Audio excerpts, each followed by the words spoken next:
ये कहानी है एक बाप बेटे की जो स्कूटर पर कहीं पर जा रहे होते हैं। तभी जो बाप होता है उसकी नजर पड़ती है रोड के साइड में कुछ लड़कों के ऊपर जो कि कीचड़ में कुछ ढूंढ रहे होते हैं। तो अपना स्कूटर वहां पर रोकते हैं और जाकर के उनसे पूछते हैं कि बेटे क्या ढूंढ रहे हो यहां पर। तो उनमें से एक बोलता है कि आपको दिख नहीं रहा है कि ये सामने सोने का फल है, हम उसको पाने की कोशिश कर रहे हैं। उसकी ये बात सुनते ही पिता का ध्यान जाता है उस सोने की फल की तरफ जो चमक रहा होता है।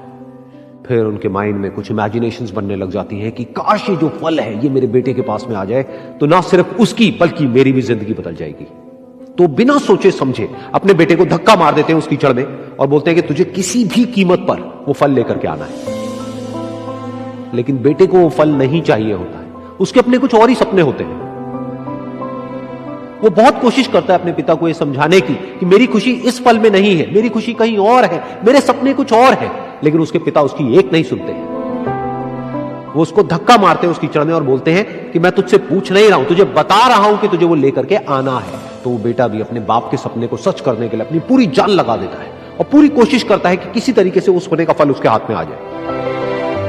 लेकिन जैसे जैसे वो हाथ पैर मारता है उस फल को पकड़ने के लिए, वो और नीचे धंसने लग जाता है और फिर जाकर के उसको समझ आता है कि ये कीचड़ नहीं है, ये दलदल है।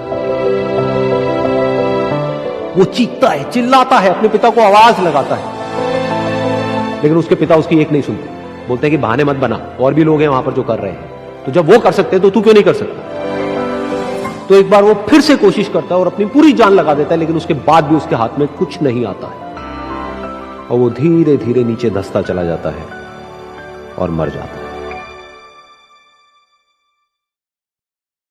तब जाकर के उसके पिता को एहसास होता है कि उससे कितनी बड़ी गलती हो गई। वो वहीं बैठ करके रो रहा होता है, चीख रहा होता है, चिल्ला रहा होता है। तभी वहां पर एक साधु आता है और वो साधु उस आदमी से पूछता है कि तुम क्यों रो रहे हो। फिर वो आदमी उस सोने के फल की तरफ इशारा करते हुए उस साधु को अपनी पूरी बात बताता है और बोलता है कि इसमें मेरी क्या गलती है, मैंने तो जो कुछ भी किया अपने बेटे की खुशी के लिए किया। तो वो साधु उस फल को ध्यान से देखता है और उस आदमी को कहता है, जिस सोने के फल की वजह से तुमने अपने बेटे को गवा दिया, कम से कम एक बार ध्यान से उसकी तरफ देखा तो होता कि वहां पर कोई फल है भी या नहीं। ये सुन करके उस आदमी को गुस्सा आया और उसने कहा कि सामने तो दिख रहा है फल, आपको नहीं दिख रहा क्या। तब वो साधु उस कीचड़ के ऊपर एक पेड़ होता है जिसकी तरफ इशारा करते हैं और बोलते हैं कि वो जिसे तुम देख रहे हो वो उस फल की परछाई है, असली फल वहां पर उस पेड़ के ऊपर है।